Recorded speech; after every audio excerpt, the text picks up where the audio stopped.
broke my car, and I almost didn't drop off one of the customer's items. What a day it is. But good morning, and welcome yet again back to Small Town Sparking. Here we are on a Tuesday morning, a little bit later than normal. I mentioned in my last video that I was gonna try, instead of hitting like the 6:30 pickups, I was gonna try to go for the 7:30 pickups. So that's what we're trying today. I did a little bit of work in the morning. I waited and then just dropped my son off to school and started up the Spark app because school's on the way to Walmart, so it kind of works out really well. I Spark before I take him to school. I'm really restricted on which areas I can deliver to. So if I go too far away from home, then I can't go pick him up and take him to school quick enough. And I don't want to get into a situation where he's getting late to school because I'm out, doing gig work. And so what happened is, it was pretty sweet. I'm on my way to drop him off at school, and I get an ASAP pop up. I didn't expect to see anything for another like 5 or 10 minutes, just because of the time of the day. It's right about 7:30 right now. And so I got an ASAP delivery pop up, all delivering pretty close to Walmart. I'm all in that Cranberry Seneca area, and 2 drop-offs for $23. So I want to say it is 9 miles, which I'm a little surprised, but I think it's like, drop off, go this direction, and come back, go another direction kind of situation. I was hoping it would be like a, pick up, drop. It has an estimated time of 37 minutes. I almost want to say like, ooh, can I grab another one? But I doubt it. We'll see. I'll drop them off, and I'll leave the app running for a little bit. If I could get another, ASAP or something between the hour, I might be able to do 2 deliveries today. I'm not gonna get too optimistic about it. I've already took something over $20. I'm super happy with that. If you watched yesterday's video, I took a $10, I think it was $10.03 yesterday, because I was just getting so desperate. So this is way better than that. Over twice as much money and fewer miles. That was just a horrible one to take. $10 for over 10 miles. Just completely upside down. First time I've had to take anything like that, and I didn't have to take it, right? I could have left it. I could have just gone home and went without accepting any offers that day, but I just couldn't bring myself to do it. I thought $10 is better than nothing. So here we are, new day, new offer, way better offer. So I'm gonna go pick it up. I'll catch you while I'm driving to the first location, and then probably update you after I've dropped them both off and tell you where I'm at that point. All right, so we are all packed up. It took about 5 minutes to pack up. The sad thing is, most of that was me just trying to fix my car, because I opened my back hatch. I have a Subaru Forester, so it's it's a hatchback, clearly. So I opened my back hatch, and one of the struts that's supposed to hold the door open, so one of the pins that the strut on the passenger side hooks into shears off completely. So it's sticking out. The strut expands the whole way, and the door won't stay up. I can't compress the strut in order to get the door shut. So I'm trying to figure that out while they're loading up my car. Usually I'd help out, but I can't right now, because I can't shut the back of my car as it is to then drive and drop off this delivery. So eventually figure out I can open the door the full way and wedge it in there and slowly shut it. Right as I'm shutting it, I hear it pop back out.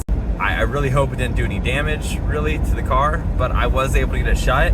And so I'm gonna just have to kind of climb through the back to get everything out of the trunk, or out of the back area, and drop these off. I guess there's no way that I'm doing 2 today, unless I can get another one that's a really small, that I can put them all in the back seat or the passenger seat. I don't think that I'm gonna be picking up another one. Plus, now I gotta fix my car. I wonder if I should make the title of this video, Walmart broke my car. No, that is crazy. The nice thing is, it shouldn't be too bad to buy one online and replace it. I think it'll consist of 3 bolts total to actually replace it. I don't know how much the strut costs. I'm tempted to just completely remove it and only have the one on the other side. It won't hold up the door, but at the very least, maybe that one will snap off if it holds too much weight. So I probably should just get a new one and replace it.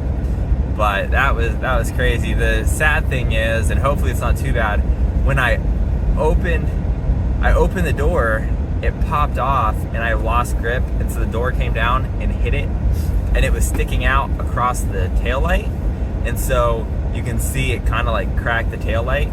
Now I think the taillight is plastic, it's not glass, so I don't think it like cracked the whole way through. So it might be okay, but if I do need to replace it, that's probably gonna be the most expensive part. So I had no idea there'd be so much excitement today doing this Spark delivery, but here we are. So on the way to my first drop off, I'm only like a couple minutes away at this point, because like I said, they're both pretty close to the Walmart. So I'm gonna drop this one off, go drop off the other one, and we'll see where we're at. Maybe we'll get another one, maybe we won't. All right, see ya.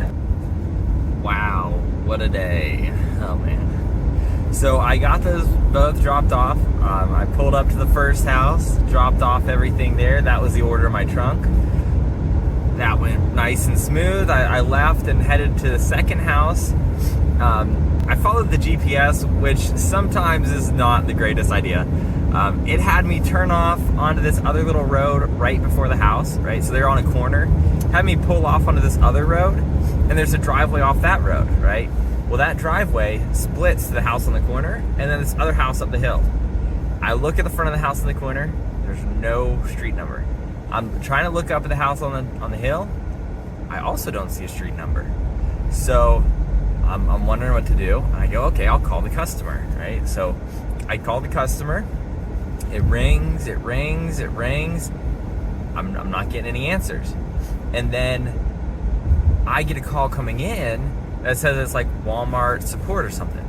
And so I go, oh great. So maybe that's them, like this is how it's connecting me. I don't know, some kind of weird thing, but okay, I answer it.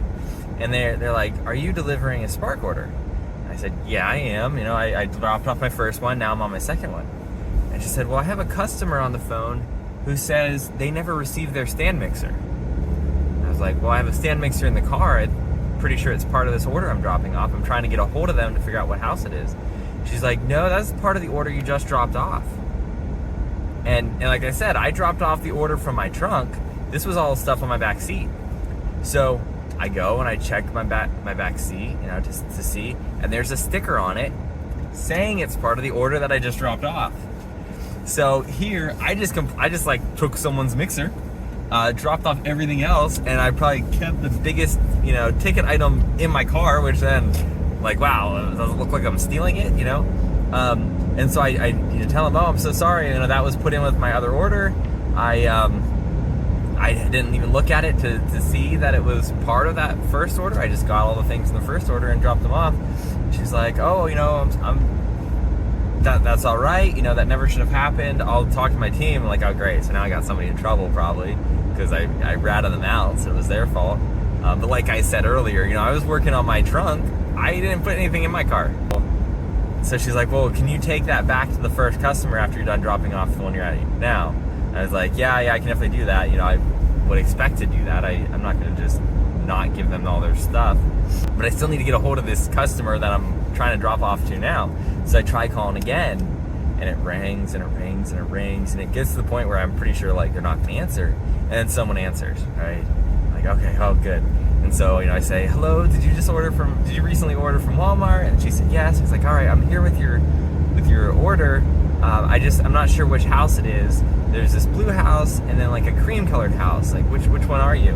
Like, I don't see any house numbers on them. She's like, okay, well, we're the blue house. Like, all right, perfect. And I saw in the notes that they said, you know, please leave at the back door. So I saw that. They didn't say anything about, you know, what color their house was. So I didn't know. So I go and I carry it around to the back door. When I get to the back door, I see a driveway off of the first road, like where their cars are parked, which is much bigger. This was just like somebody pulled up through their yard, it seemed, which is where I was. So I drop that off at the back door. I get in my car and I'm leaving. And when I pull back onto the original road, I see that there is like a stake near the road, near their driveway. There's a stake with the house number, and it matches. And so I went through all that, you know, I called them. I was probably there for 10 minutes before I actually got it dropped off. And all I needed to do was just, not follow the GPS, stay on the road I was on, and I would have seen the street number or the house number. I would have gone into the driveway, been in the back door, would have been done like 5-10 minutes earlier, but I listened to the GPS. So I did take the mixer back to the first house, obviously. I'm not going to take it back to Walmart. I'm definitely not just going to keep it, So I take it back to the house.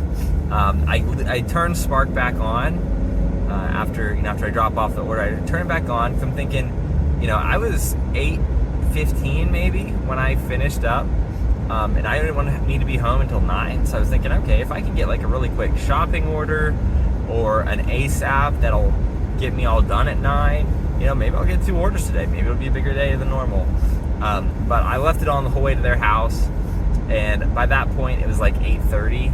And I'm thinking, well, if I get anything now, it's going to be pick up at 8:45, pick up at 8:50. And I'm not going to be done until probably 9:30 or later. So I just cut the app off. I'm ending my day there. I got a $23 order. I broke my car, and I almost didn't drop off one of the customer's items. What a day it is, but that's where we're going to end it today. Have a happy Tuesday, and I'll see you next time.